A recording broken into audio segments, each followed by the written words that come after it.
BTK was a moniker created by the man responsible for the murders of at least 10 people between 1974 and 1991. 13 years had passed, and the BTK had claimed no more victims.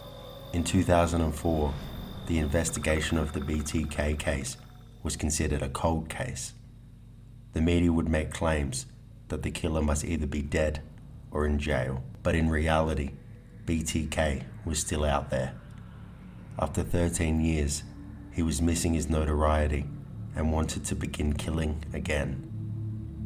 Desperate to refute the claims of his death or incarceration, BTK began writing letters to the media and the police, something which he did regularly throughout his murder spree.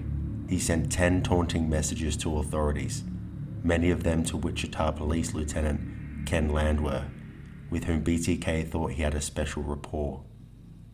In his letters to Landwehr, BTK asked if his writing, if put on a floppy disk, could be traced.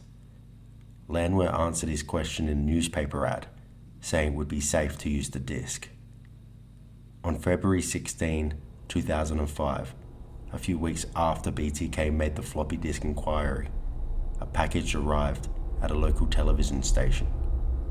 The package contained a letter, a gold-colored necklace with a large medallion, a photocopy of the cover of Rules of Prey, a 1989 novel by John Sanford about a serial killer, and most notably, a floppy disk. The letter confirmed that the package was from the BTK. Naturally, when Police Lieutenant Ken Landwehr assured BTK that the floppy disk couldn't be traced, he was not being truthful. Authorities vigorously searched the disk and would ultimately find deleted metadata, which the BTK was not aware was still stored on the disk.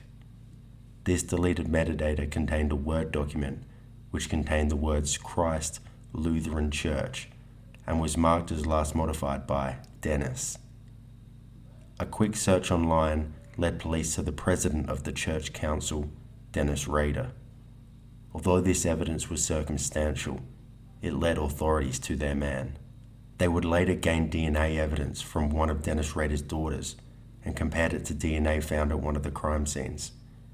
It resulted in a familial match, which indicated that the killer was closely related to Rader's daughter. This evidence was enough for Dennis Rader to be arrested, charged, and outed as the notorious BTK. Rader was quoted as feeling betrayed and unhappy that Landwehr had lied to him about the floppy disk.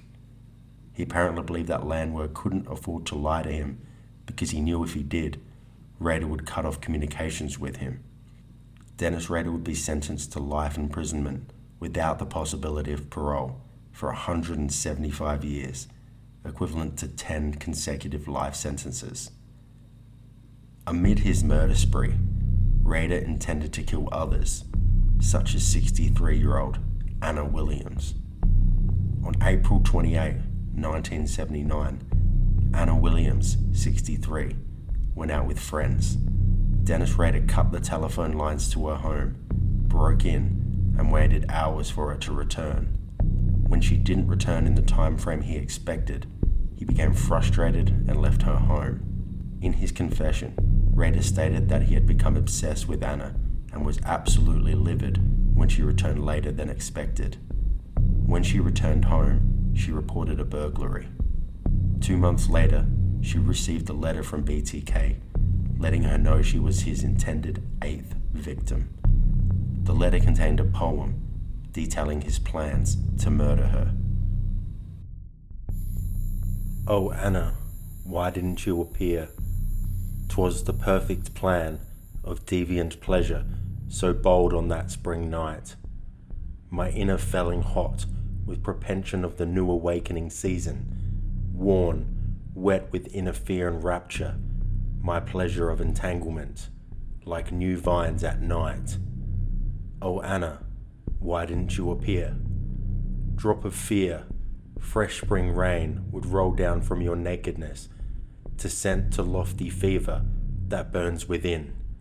In that small world of longing, fear, rapture, and desperation, the game we play fall on devil ears. Fantasy spring forth, mounts to storm fury, then winter clam at the end. Oh Anna, why didn't you appear? Alone, now in another time span I lay, with sweet and raptured garments, across most private thought, bed of spring moist grass, clean before the sun, enslaved with control, warm wind scenting the air, sunlight sparkle tears in eyes so deep and clear.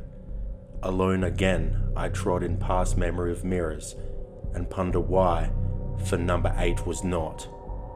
Oh Anna, why didn't you appear?